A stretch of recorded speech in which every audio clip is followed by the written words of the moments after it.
I'm Hannah, 34 years old from Boston. 7 years of marriage shattered in a single moment when I found that note from Eric on our kitchen counter. I'm done with you and I'm taking everything. Those cold words on paper ended what I thought was our perfect life together. But while he took our material possessions, he had no idea I would discover something he valued more than anything else. Something irreplaceable. Before I share how I turned my heartbreak into the most empowering moment of my life, let me know where you're watching from and hit that like button if you've ever had to rebuild from zero. I met Eric at a charity gala 9 years ago. He stood out immediately, tall, confident, with a charismatic smile that lit up the room. He was a rising attorney at a prestigious law firm, and I was just starting to make a name for myself in interior design. Our eyes met across the crowded ballroom, and it was like something from a movie. By the end of the night, we were laughing like old friends, and I felt that rare instant connection you hear about, but rarely experience. Our romance was a whirlwind. Within 6 months, we were inseparable. Eric surprised me with weekend trips to coastal Maine, sent flowers to my tiny design studio weekly, and introduced me to his colleagues with unmistakable pride. When he proposed on a sunset cruise around Boston Harbor after just 1 year of dating, I didn't hesitate to say yes. Our wedding was everything I'd dreamed of. An elegant affair at a historic estate outside the city with 200 guests witnessing our promises to each other. I can still feel the weight of my ivory silk dress, see the tears in my father's eyes as he walked me down the aisle, and hear Eric's voice cracking with emotion as he recited his vows. Hannah, you're the missing piece I've been searching for my entire life. I promise to cherish and protect you forever. Those first few years of marriage were blissful. We moved into a beautiful colonial-style home in an affluent Boston suburb. 4 bedrooms, a spacious kitchen where I loved to experiment with new recipes, and a backyard perfect for the family we planned to have. I had converted one of the spare bedrooms into a home office where I met with clients and created design boards. My interior design business was thriving. I'd developed a reputation for creating spaces that were both elegant and livable. Magazines featured my work, and I had a waiting list of clients. But as Eric's law practice grew more demanding, I gradually reduced my workload to support his career. I turned down high-profile projects that would have required travel. I handled more of our household responsibilities. I became the perfect attorney's wife, hosting dinner parties for his colleagues, accompanying him to networking events, always looking polished and saying the right things. Our life looked perfect from the outside. We took luxury vacations twice a year, skiing in Aspen Island, hopping in Greece. Our home was showcased in a regional design magazine. We drove matching luxury cars. We belonged to the right country club. We donated to the right charities. We had created the life we thought we wanted. But there were cracks beneath the surface that I tried desperately to ignore. Eric started working later and later. Saturday mornings, once spent lingering over coffee and pastries, became solo breakfasts as he headed to the office for just a few hours that stretched into the evening. Our conversations grew shorter, more superficial. Physical intimacy became rare, then almost non-existent. I tried everything to rekindle our connection. I planned surprise date nights at our favorite restaurants. I cooked elaborate meals featuring dishes from our honeymoon in Italy. I bought new lingerie that remained unworn. I suggested couples therapy, which Eric dismissed as unnecessary. We're just busy, Hannah. Every couple goes through phases. The biggest source of tension was our disagreement about starting a family. I'd always dreamed of being a mother, and Eric had seemed to share that dream during our courtship. But after our 3rd anniversary, whenever I brought it up, he had a new reason to wait. First, he was up for partnership. Then he wanted to be more financially stable, despite our considerable savings. Then he thought we should renovate the house first. The goalposts kept moving. By our 6th anniversary, the distance between us felt impossible to bridge. We went through the motions of celebrating with an expensive dinner where we barely talked. I remember watching him across the table, this handsome man, who was now practically a stranger, wondering when exactly we'd lost our way. Still, I held on to hope that we could find our way back to each other. The last normal day we had together was a Sunday. Eric was uncharacteristically present, suggesting we take a walk around the neighbourhood. He held my hand, asked about my current projects, and even mentioned a vacation we might take in the summer. I felt a flutter of hope that perhaps he was finally ready to reconnect. That night, he held me as we fell asleep for the first time in months. I had no idea it was goodbye. Looking back, I realised there were signs something was drastically wrong that I chose not to see. Phone calls he took in another room, unexplained weekend work emergencies, a new password on his phone, the way he seemed to be evaluating our belongings with a calculating eye. But I was so invested in the idea of our perfect marriage that I created explanations for every red flag. After all, we had promised each other forever. After months of trying to conceive naturally, I'd made an appointment with a fertility specialist. That Tuesday morning changed everything. The doctor confirmed what I'd begun to fear. I had conditions that would make getting pregnant difficult. Not impossible, but challenging. I left the clinic with a folder of information treatment options and a heart full of complicated emotions.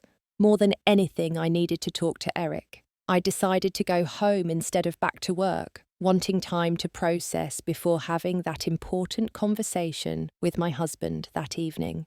I pulled into our driveway at 11:30 a.m., an unusual time for me to be home. The house was unnervingly quiet. Eric's car wasn't there, but I didn't think much of it. He was always at the office during weekdays. I set my keys on the entry table and called out his name anyway, a habit from 7 years of marriage. Only silence answered back. The kitchen seemed different somehow. It took me a moment to realise what was wrong. The expensive coffee maker Eric had insisted on buying was missing from the counter. Then I noticed the envelope propped against the fruit bowl, my name written in Eric's neat handwriting. My hands trembled slightly as I opened it, not yet understanding what I was about to read. "Hannah, I'm done with you, and I'm taking everything. Our marriage has been over for a long time, and we both know it. I've already moved out and taken what's mine. Don't try to contact me. My lawyer will be in touch. Eric." That was it. 7 years summarized in 4 cold sentences. No explanation, no apology, no goodbye. Just the clinical severing of our life together. I read the note 3 times, unable to process the words. My legs gave out and I sank onto one of our kitchen stools. The fertility clinic paperwork slipped from my hand, scattering across the floor. Plans for a family with a man who had already abandoned me. After the initial shock came disbelief. This couldn't be real. We had problems, yes, but who walks away from a 7-year marriage with just a note? I pulled out my phone with shaking fingers and called Eric. Straight to voicemail. I called again and again. Nothing. I forced myself to stand moving through our home as if in a nightmare. In our bedroom, Eric's closet door stood open. His clothes were gone. Not just a suitcase worth but everything. The expensive watches I'd given him over the years, his toiletries, his side of the bathroom counter eerily bare. Throughout the house I discovered calculated absences. The original artwork we'd collected was missing from the walls, leaving ghostly rectangles on the paint. Our shared home office had been stripped of the computer equipment. The safe in our closet stood open and empty. The jewellery my grandmother had left me gone, along with our passports and birth certificates. I stumbled into our living room and collapsed onto the couch, frantically logging into our online banking. Our substantial joint savings account, 0 balance. Checking account emptied except for a token $1,000. The investment account we'd built together over 7 years transferred out completely. The wedding photos that had lined our hallway were still in their frames, but Eric had removed just his image from each one, leaving me smiling alone at the camera, or worse, gazing lovingly at an empty space where my husband's face should have been. I called Eric's office with my heart pounding in my ears. His secretary, who had always been friendly to me, became instantly guarded. "Mr. Patterson is taking some personal leave," she said stiffly. "I'm not at liberty to discuss anything further." The click of the call ending felt like another door slamming in my face. The reality began to sink in. This wasn't a misunderstanding or a temporary break. This was methodically planned abandonment. I called my sister Amy in New York, barely able to form coherent sentences through my sobs. She promised to drive up immediately, but wouldn't arrive until late that night. I contacted Eric's parents next. The uncomfortable silence from his mother told me everything before she even spoke. "Hannah, dear, we thought you knew. Eric said you two had discussed separating months ago." Another lie to add to the growing pile. His mother sounded genuinely confused, then apologetic, then finally admitted she'd seen Eric the previous weekend, but had been sworn to secrecy. "He said it was for the best for both of you," she offered weakly. As evening fell, I sat in our half-empty living room, surrounded by the wreckage of my life. The house that had once represented our shared dreams now felt like a mausoleum of our failed marriage. I couldn't eat, I couldn't sleep. I just sat there transitioning from shock to a pain so acute it felt physical. That first night alone was the longest of my life. I moved through the house like a ghost, discovering new absences at every turn. The bar cabinet we'd restored together emptied of the rare whiskies Eric collected, the vintage record player and vinyl collection gone. Even the monogrammed towels from our honeymoon had been taken while the ordinary bath towels remained. It wasn't just the value of what he'd taken, it was the deliberate nature of it all. Eric hadn't just left me, he had erased himself while simultaneously taking pieces of me in the process. I curled up on our bed, still made with the linens I'd carefully selected, and let grief wash over me in waves until exhaustion finally pulled me into fitful sleep. The morning after finding Eric's note, I called in sick to my design studio. My sister Amy arrived from New York, took one look at my shell-shocked state and the half-empty house, and immediately went into protection mode.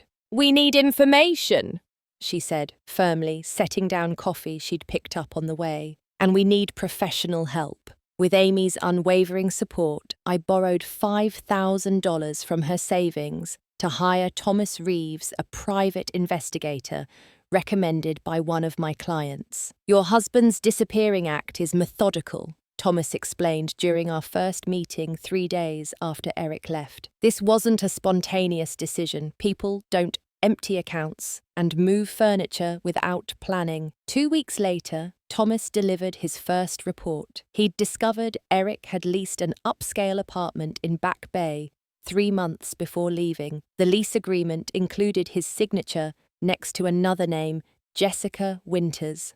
A quick search revealed she was a 26-year-old paralegal at Eric's law firm, a woman I'd met at several office functions where she'd been perfectly friendly to my face. "The apartment is registered in both their names," Thomas explained gently, sliding photographs across the table. There was Eric entering the sleek building with a keycard. Another showed him and Jessica unloading boxes from his car. A third captured them embracing on the building's balcony. The dates on the photos spanned the past 3 months, while he was still coming home to me each night, still sleeping in our bed, still accepting the meals I cooked. "How long has this been going on?" I asked, my voice surprisingly steady, despite feeling like the floor was crumbling beneath me. Thomas hesitated. "Based on credit card records, they've been dining together regularly for at least 11 months. Weekend getaways started about 9 months ago, always disguised as work trips. 9 months. While I was researching fertility treatments and trying to save our marriage, Eric had been building a new life with someone else. The betrayal expanded when I met with our financial advisor, Michael, who looked uncomfortable the entire meeting. "I assumed you were aware," he kept saying as he revealed how Eric had been systematically moving assets for nearly a year. First small transfers, then larger ones as their affair progressed. "There's something else," Michael said reluctantly. "There are several documents with your signature authorizing these transfers." He slid papers across the desk. The signatures looked like mine, but I had never seen these documents before. "I didn't sign these," I whispered, staring at the forgeries. "I was afraid of that," Michael replied, looking genuinely distressed. "Hannah, I think you should consult an attorney immediately." My hands were shaking when I called Sarah, a law school friend who specialized in divorce cases. She came over that evening, reviewed the documents, and confirmed my worst fears. "This is financial fraud," she said bluntly. "He forged your signature on legal documents, emptied joint accounts, and took possession of shared assets without consent. This crosses the line from unethical to illegal." The next devastating revelation came from an unexpected source. I'd been avoiding Eric's family hurt by their complicity in his deception, but I needed answers, so I arranged to meet his mother for coffee. Linda Patterson had always been kind to me, if somewhat reserved. That day, she looked older, her usual perfect appearance slightly dishevelled. "I didn't know the extent of it," she admitted after we exchanged uncomfortable greetings. "Eric told us you two were having problems months ago. Then, 3 weeks ago, he introduced us to Jessica." Her eyes couldn't meet mine. "He said you had agreed to separate but weren't telling people yet." "And you believed that?" I asked, hurt, radiating through my chest. "You didn't think to call me?" Linda's eyes welled with tears. "I wanted to. Richard said we should stay out of it." She reached for my hand across the table. "Hannah, I'm so sorry. When we realized what he'd actually done," she trailed off. "Richard and I had a terrible fight about it. We raised him better than this." I left that meeting with the cold realization that everyone in Eric's life had known about the end of my marriage before I did. Things got worse when Thomas discovered Eric had not only cleaned out our joint accounts, but had accumulated significant debt in my name. Credit cards I didn't know existed, a second mortgage on our home with my forged signature, loans against my business that I'd never approved. "He's been planning this for a long time," Sarah told me grimly, "setting you up to take the financial fall while he walks away clean." The final piece came when I decided to confront Jessica. I waited outside her office building, heart pounding so hard I thought it might break through my chest. When she emerged, I called her name. She turned, recognition flashing across her face before her expression hardened. "Hannah," she acknowledged coolly, "I wondered when you'd show up." "Can we talk?" I asked, surprised at the calmness in my voice. We sat at a nearby coffee shop, an excruciatingly civilized setting for such an uncivilized conversation. "I'm not going to apologize," Jessica said immediately. "Eric and I are in love." "Was he in love with you when you came to our anniversary party last year?" I asked quietly. A flicker of discomfort crossed her face before she regained her composure. "He was unhappy for years. You must have known that." "What I knew was that we were working through normal marriage challenges," I replied. "What I didn't know was that my husband was planning to empty our accounts and saddle me with debt while building a life with someone else." Jessica shifted uncomfortably, then leaned forward. "Look, Eric told me your marriage was basically over already, that you were staying together for appearances." She paused, touching her stomach in a gesture that sent ice through my veins. "And now we're starting a family. I'm 12 weeks pregnant." The world tilted sideways. While I'd been desperately trying to conceive with a husband who kept delaying he'd gotten another woman pregnant, I somehow maintained my composure, asked a few more questions, and learned that Eric had portrayed our marriage as loveless and himself as the victim of an ambitious wife who cared more about her career than having children. I made it to my car before breaking down completely sobbing, until my throat was raw and my eyes burned. When I could finally drive, I headed straight to Sarah's office where she confirmed what the private investigator and financial discoveries had already suggested. Eric's actions weren't just cruel. Many of them were illegal. "We have grounds for a strong case," Sarah assured me. "But Hannah, you need to be prepared for a fight." Men who go to these lengths rarely back down easily. That night, sitting alone in what remained of my home, I hit rock bottom. I'd lost my husband, my financial security, and now even the dream of motherhood seemed to be slipping away. I wondered if I had anything left worth fighting for. 3 weeks after Eric walked out, I was sorting through what remained of our bedroom when I found it. A small key taped to the back of Eric's nightstand drawer. I recognized it as a storage unit key, but couldn't recall us ever renting a storage space. The number etched on the key led me to a facility across town. The next morning, I stood outside Unit 247, my heart pounding as I fit the key into the lock. It turned smoothly, the door rolling upward, to reveal stacked boxes and furniture I recognized from Eric's childhood home. His parents had downsized years ago, and these were the possessions he couldn't bear to part with, but didn't want cluttering our stylish home. I moved through the unit, slowly examining labels written in Eric's precise handwriting, baseball trophies. Yearbooks, family photos, items with sentimental rather than monetary value, things he'd apparently intended to retrieve later after the dust settled on our divorce. In the back corner stood a vintage trunk I'd never seen before. The brass lock was unlatched, and I carefully lifted the heavy lid. Inside were leather-bound journals, dozens of them, dating back to Eric's teenage years.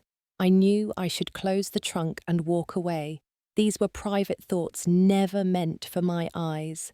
But after what he'd done to me, my curiosity overrode my scruples. I sat on the concrete floor and opened the most recent journal.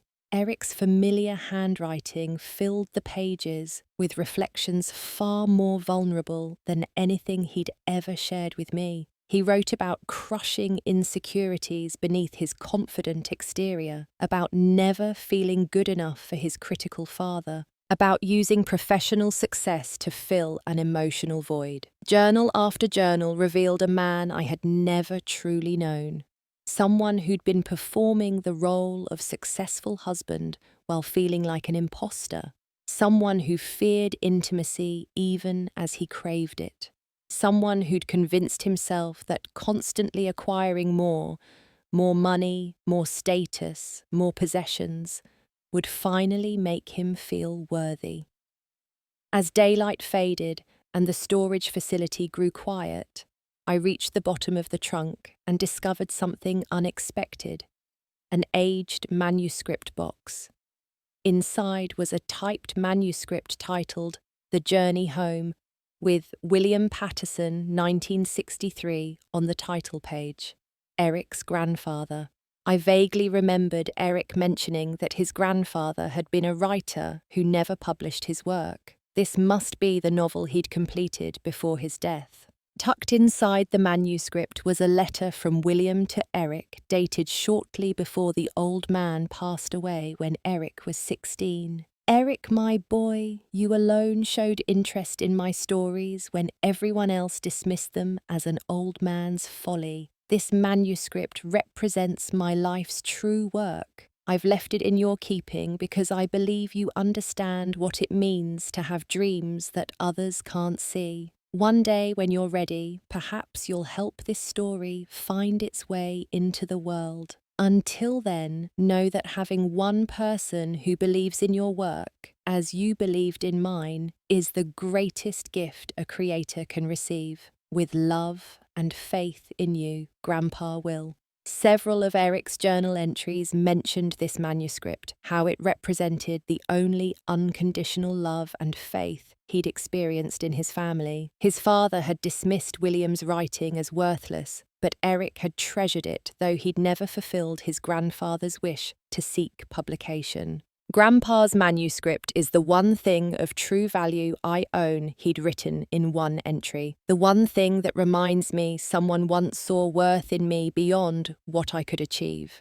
Sitting there, surrounded by the physical artifacts of Eric's inner life, I realized I was holding something far more valuable than the material possessions he'd taken from me. This manuscript wasn't just paper and ink, it was Eric's emotional anchor, his connection to the only family member who had truly seen and accepted him. I carefully returned the journals to the trunk, but placed the manuscript in my bag. I wasn't sure yet what I would do with it, but for the first time since finding Eric's goodbye note, I felt a shift in the power balance between us.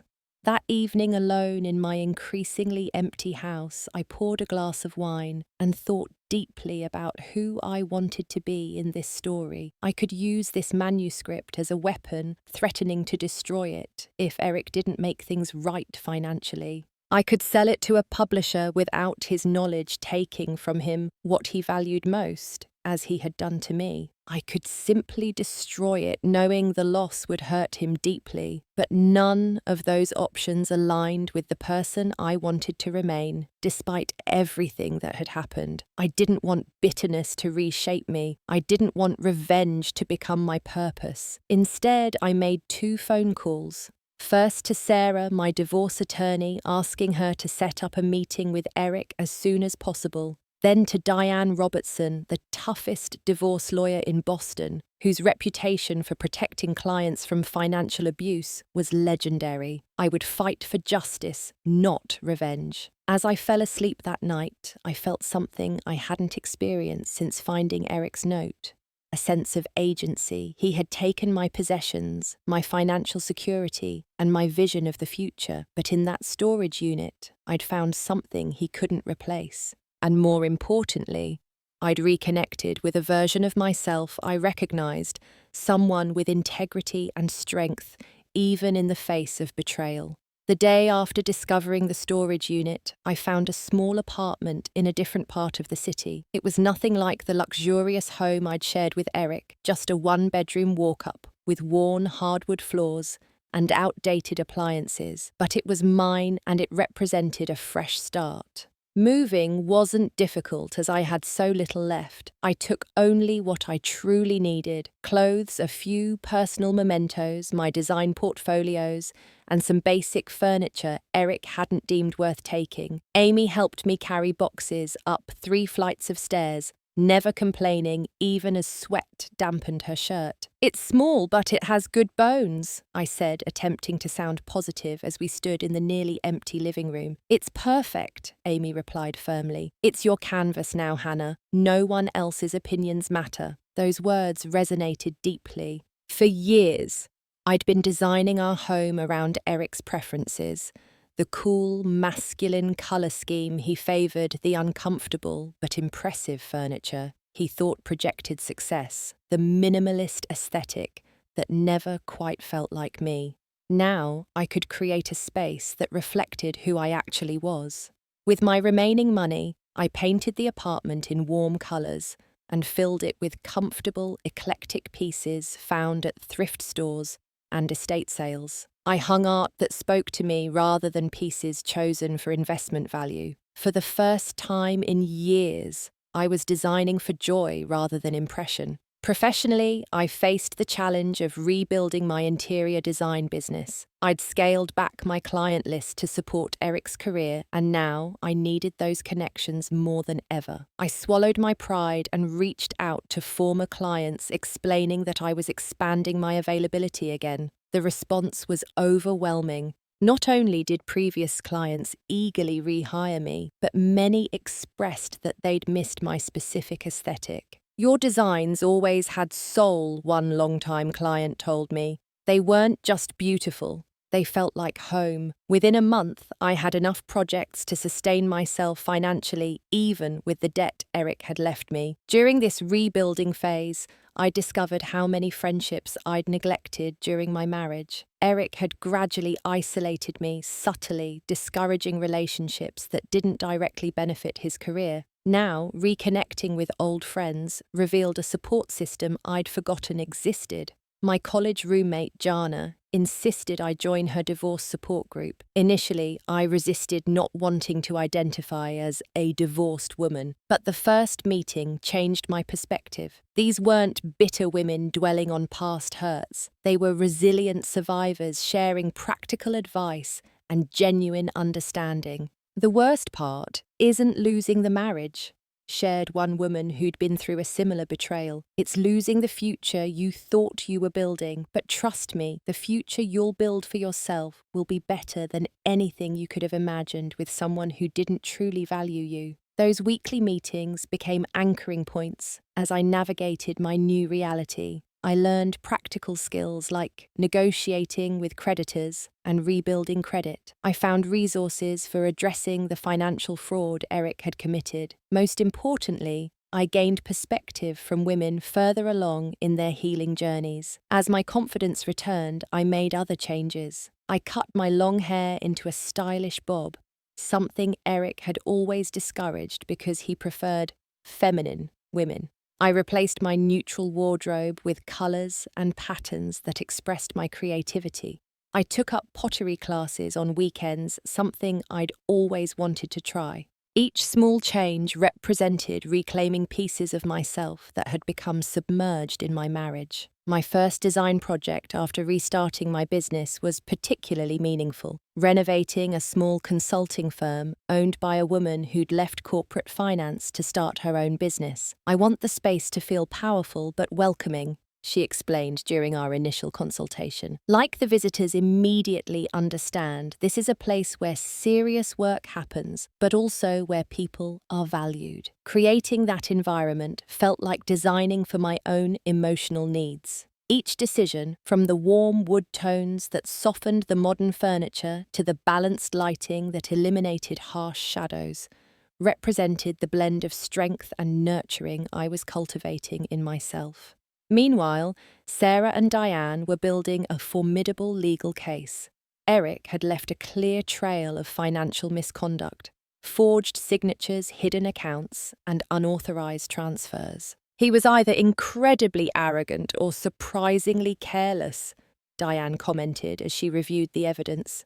Either way, it works in our favor. The legal proceedings moved slowly, but they moved. Each document filed, each motion granted represented small victories in reclaiming what was rightfully mine. I wasn't seeking revenge, just restoration and recognition of the truth. 4 months after Eric left, we had our first face-to-face encounter at a preliminary hearing. I'd mentally prepared myself for this moment, but nothing could have fully readied me for the physical impact of seeing him across the conference room. He looked exactly the same, handsome, well-dressed, with that confident posture that had once made me feel so secure. The only difference was that now I could see through it to the insecurities beneath.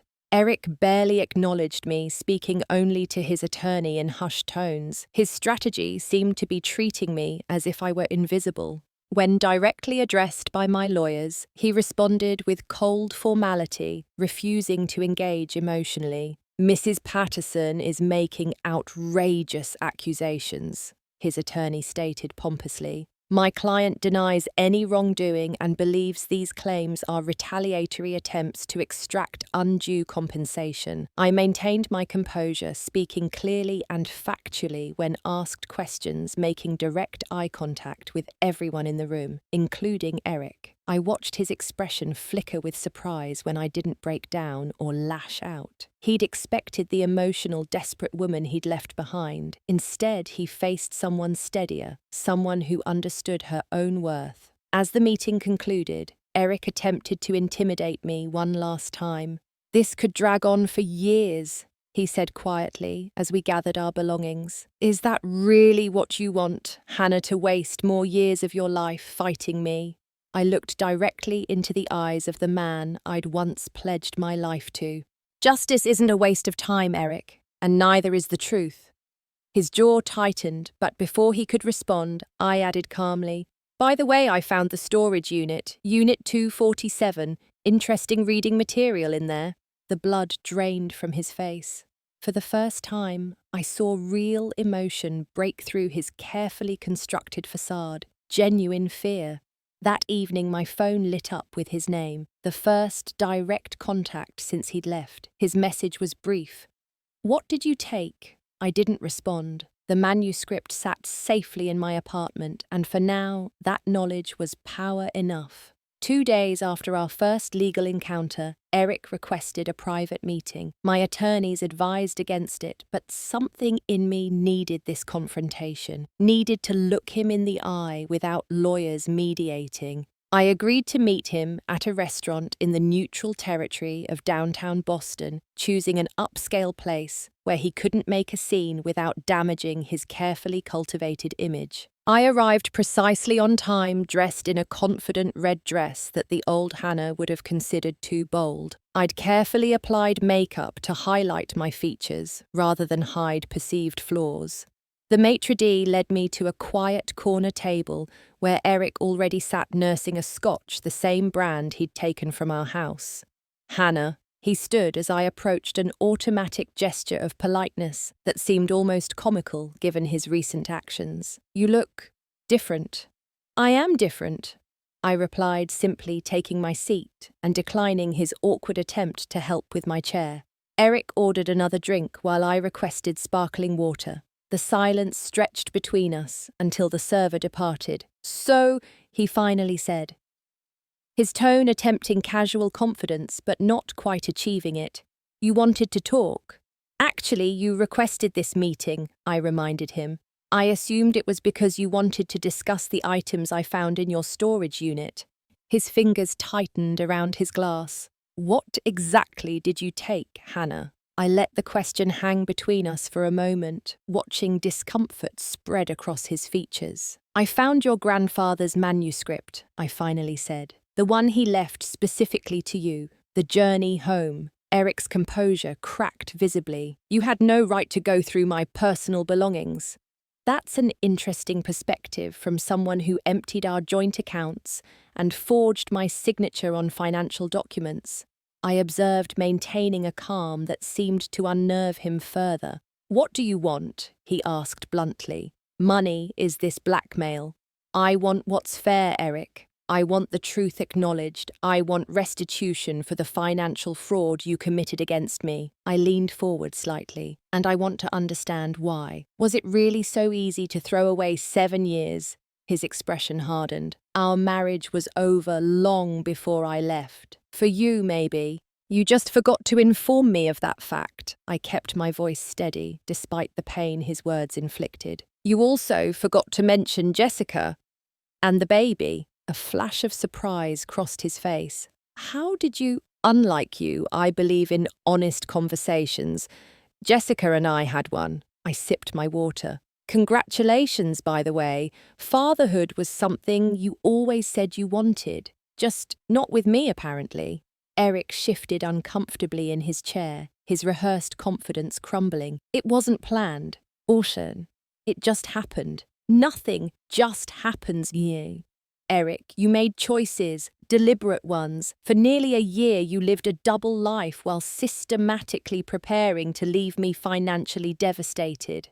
"That's not—" "It is exactly what happened," I interrupted firmly. "You forged my signature. You created debt in my name. You emptied accounts I helped build. These aren't interpretations. They're documented facts." Our food arrived, creating a momentary reprieve from the tension. Neither of us touched our plates. "What are your terms?" Eric finally asked, his voice harder now. "What will it take for you to return the manuscript and end this?" "I want a fair division of our assets, including restitution for what you took illegally. I want a clean divorce where you admit to the financial fraud you committed, and I want a formal statement that can clear my credit record of the debt you created in my name. And if I refuse, then we continue through the courts.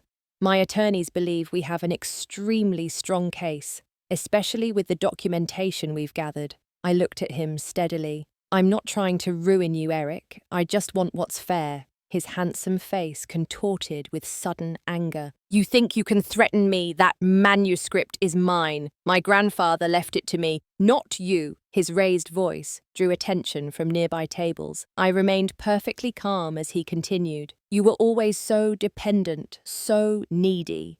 Do you know what it's like being married to someone who constantly wants reassurance, who measures every interaction against some romantic ideal?" It was exhausting. The old Hannah would have crumbled under these accusations, would have apologized and tried to understand his perspective. But I recognized this tactic now, the way he twisted reality to justify his actions to make himself the victim. "I was committed to our marriage," I replied evenly. "I showed up every day and worked to build something meaningful with you. If that felt like neediness to you, then we define love very differently."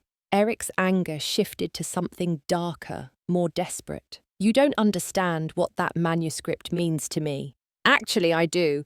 I read your journals too." His face paled as I continued. "I know your grandfather was the only person in your family who ever truly believed in you. I know his faith in your potential is something you've carried your whole life. I know that manuscript represents the one relationship where you didn't feel you had to earn love through achievement." "You had no right," he whispered, voice breaking. "Neither did you," I responded quietly. "You had no right to discard our marriage without a conversation. No right to steal what we built together. No right to leave me drowning in debt while you started a new life." Something shifted in Eric's expression, the arrogant facade crumbling completely, revealing the insecure man beneath. Tears filled his eyes, surprising us both. "I felt trapped," he admitted, his voice barely audible. "Like I was suffocating under expectations. My father's, the firm's, even ones I imagined from you. Jessica was uncomplicated. She didn't know the real me, just the version I wanted to be. And now she's having your child." He nodded miserably. "I never planned for any of this to happen. But it did happen, Eric. And now we both have to live with the consequences of your choices." As we sat there in the elegant restaurant, surrounded by people enjoying normal evenings, I saw Eric clearly for perhaps the first time. Not the confident attorney I'd married or the cruel man who'd abandoned me, but someone deeply damaged by his own insecurities, someone who'd destroyed what we had because he never believed he deserved it in the first place. "I'm not going to destroy the manuscript," I said finally. "That's not who I am, even after everything you've done." Relief washed over his face. "But I'm also not backing down on my terms. You created this situation, Eric. Now it's time to make it right." He stared at his untouched meal for a long moment before nodding slowly. "I'll tell my attorney to work with yours on a settlement." As I gathered my purse to leave, Eric reached for my hand. I allowed the brief contact a final connection to the man I'd once built my life around. "I did love you, Hannah," he said quietly, in my way. "I know," I replied gently, withdrawing my hand. "But love without honesty and respect isn't enough. I deserved better, and now I'm creating better for myself." I walked out of the restaurant without looking back, feeling the weight of his gaze, but no longer burdened by it. The cool evening air felt like freedom against my skin as I headed home, not to the house we'd shared, but to the small apartment where I was rebuilding my life piece by piece. The next morning, Eric's attorney contacted mine with an acceptance of my terms. The manuscript had done its work. 8 months after finding Eric's note, our divorce was finalized. The settlement wasn't everything my attorneys had pushed for, but it was fair. Restoration of my portion of our joint assets, acknowledgement of the financial fraud with arrangements to clear my credit, and a clean separation that allowed both of us to move forward. The day after signing the final papers, I faced a decision about the manuscript. I'd kept it safe all these months, using it as leverage, but never intending to keep it permanently. It didn't belong to me, but I also couldn't bring myself to return it directly to Eric. who still hadn't fully grasped the magnitude of his betrayal. After careful consideration, I contacted Eric's grandfather's remaining family, his younger sister Elizabeth, now in her 80s, and living in a retirement community in Vermont. I explained who I was and asked if I could visit. Elizabeth welcomed me warmly into her apartment, filled with books and family photos. Her alert eyes studied me curiously as I explained my connection to her brother's manuscript. "William always believed that story would find its way into the world someday," she said, running her fingers over the aged cover. "He was so pleased when young Eric showed interest in his writing." The rest of the family, especially Richard, thought William's literary aspirations were foolish.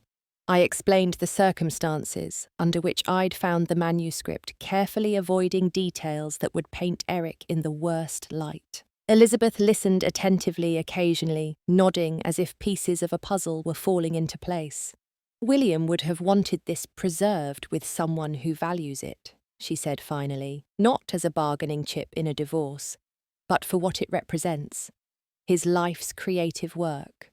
Together, we made a decision. The manuscript would be donated to the university where William had studied literature decades ago. They had a special collection of unpublished works by alumni, ensuring the manuscript would be preserved and accessible to researchers and family members alike, while no longer being used as an emotional weapon between Eric and me. I called Eric that evening to inform him of our decision. His initial anger gave way to reluctant understanding when I explained that the university would credit him with the donation honouring his grandfather's wish that Eric help the story find its appropriate home. "You're giving up your leverage," he said, confusion evident in his voice. "I'm choosing to end this chapter with integrity," I corrected him. "The manuscript was never mine to keep." After a long silence, he surprised me.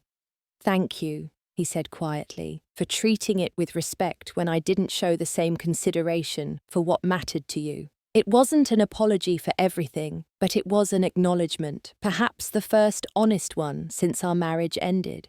2 weeks later, I received an unexpected delivery, an elegant box containing the antique locket that had belonged to my grandmother, one of the items Eric had taken from our safe. Accompanying it was a brief note: "This should have stayed with you. Some things aren't meant to be bargaining chips." Meanwhile, my design business continued to flourish. I discovered that my renewed passion and authentic approach resonated with clients tired of sterile, magazine-perfect spaces. "You create rooms people actually want to live in," one client commented, "not just photograph for social media." I moved from my transitional apartment to a charming townhouse I could now afford on my own. It became both my home and showcase for potential clients, filled with comfortable furniture, meaningful art, and the warm colours I'd always loved but suppressed to accommodate Eric's preference for cool minimalism. My healing journey continued in unexpected ways. I consulted with fertility specialists about my options for eventually becoming a mother on my own terms. The road wouldn't be easy, but knowing I could make these choices independently was empowering. Through a design project renovating a local bookstore, I met Gabriel, the store's soft-spoken owner. Our professional relationship gradually evolved into friendship as we discovered shared interests in literature, architecture, and community building. Unlike my whirlwind relationship with Eric, this connection developed slowly and authentically, built on mutual respect rather than intense passion or social advantage. "You've created something remarkable here," Gabriel observed one evening as we discussed the bookstore's redesign over coffee. "Not just the physical space, but the feeling it creates. People linger because they feel both inspired and comfortable." "That's exactly what I wanted," I replied, surprised and pleased by his perception. "Spaces should nourish the people who inhabit them, not just impress visitors." "Like a good relationship," he suggested thoughtfully. I smiled, appreciating both the insight and the fact that he didn't press for details about my past. Gabriel knew I was recently divorced, but allowed me to share my story at my own pace, in my own way. This respect for boundaries felt like a revelation after years of having mine gradually eroded. Exactly 1 year after the divorce was finalized, I hosted a gathering at my new home. Not a celebration of the divorce itself, but a recognition of survival and renewal. My sister Amy, friends from the support group, colleagues, clients who'd become friends, all raised glasses in the warm living room I'd designed to foster exactly this kind of connection. To Hannah, Amy toasted, who reminded us all that endings can become beautiful beginnings when you face them with courage and grace. Later that evening, as the party wound down, I stepped onto my small patio and looked up at the stars. I thought about the woman I'd been 2 years ago, desperately trying to save a marriage with someone who had already emotionally abandoned it. Measuring my worth through Eric's approval, designing my life around someone else's vision. The path through betrayal and loss had been excruciating. There were still days when grief ambushed me, when I questioned every decision I'd made in our relationship. But through that pain, I'd discovered strengths I never knew I possessed. I'd rebuilt not just my finances and career, but my sense of self. A week after the party, I received a letter from Elizabeth, Eric's grandfather's sister. Inside was a handwritten note, thanking me for ensuring William's manuscript found an appropriate home, along with a copy of the formal acknowledgement from the university's Special Collections Department, crediting Eric with the donation. William would have appreciated your understanding of what truly matters, Elizabeth wrote. Objects and possessions come and go, but how we honour each other's dreams and truths, that's the measure of a life well lived. Those words crystallized the lesson I'd been learning through this entire journey. When Eric left that note saying he was taking everything he'd been focused on, material possessions, financial assets, the trappings of success we'd accumulated, but he couldn't take my resilience, my creativity, my capacity for growth and healing, those had always been mine alone. The greatest loss when a relationship ends isn't the shared possessions or even the relationship itself. It's the future you'd imagined building together. But I'd discovered something profound through this painful journey. The future I was creating for myself now was far more authentic than the one I'd been pursuing in a marriage built on performance rather than truth. Eric had taken everything according to his narrow definition of value, but in doing so, he'd inadvertently given me the freedom to discover what truly couldn't be replaced, my authentic self finally emerging from the shadow of a relationship that had slowly diminished me. As I held Elizabeth's letter, I felt a sense of completion. Not because all the pain had disappeared or all questions had been answered, but because I recognized that this chapter of my story had served its purpose. It had broken me open only to reveal a stronger, truer version of myself that could never have emerged without that shattering. Thank you for staying with me through this journey.